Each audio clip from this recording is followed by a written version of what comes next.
There's a lot of speculation today about what the elections on Tuesday mean for national politics, for President Obama, and for the midterms next year. It was a good day for Republicans, but not necessarily a great day. Let's start with President Obama. The results in the gubernatorial elections in Virginia and in New Jersey were not good developments for the president. President Obama invested his personal capital in Virginia to a lesser extent, but New Jersey to a big deal. He campaigned extensively for Governor Corzine, who lost. There are two things to watch out here. First of all, in terms of what President Obama is facing on the Hill, in terms of the bills he wants to get through, that gives him a little less clout in terms of trying to convince wavering Democrats to support him on tough votes. It means that when he goes to them and says, I need your vote, they're going to sit there and think, well, can he really help me if this is a tough election? And conversely, can he really hurt me? That's one thing.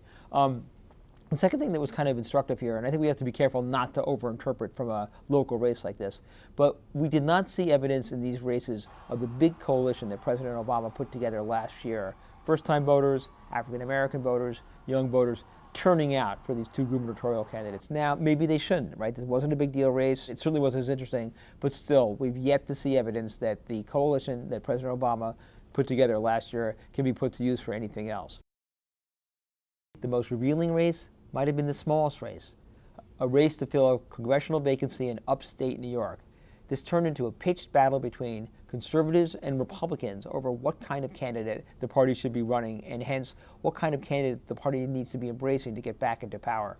The Republican organization up there endorsed a candidate who was supportive of gay rights, supportive of abortion rights, supportive of the president's economic plans. Well, conservatives bucked at this, and conservative leaders such as Sarah Palin came in and supported another candidate who was running on the conservative line. They poured money in there, they poured volunteers in there, they attacked the Republican candidate. It was really quite remarkable. Well, in the face of this, the Republican candidate backed out on Saturday in a shocking development. She just said, I'm not going to run, I'm not going to win.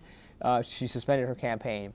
On Tuesday night, late at night, the Democratic candidate, Bill Owens, won the race, became the first Democrat to represent that district in over 100 years. So what's interesting about that is that it's sort of a precursor of what I think the Republican Party is going to face now in terms of the debate of who is right, who controls the party, how much influence should the conservatives have in naming a nominee, how much should Republicans try to support a candidate who could appeal to more voters, which is what they were trying to do up there. The big question to me is whether we'll see these same conservative groups, Club for Growth, Sarah Palin, begin to run primaries against candidates who they think are insufficiently conservative.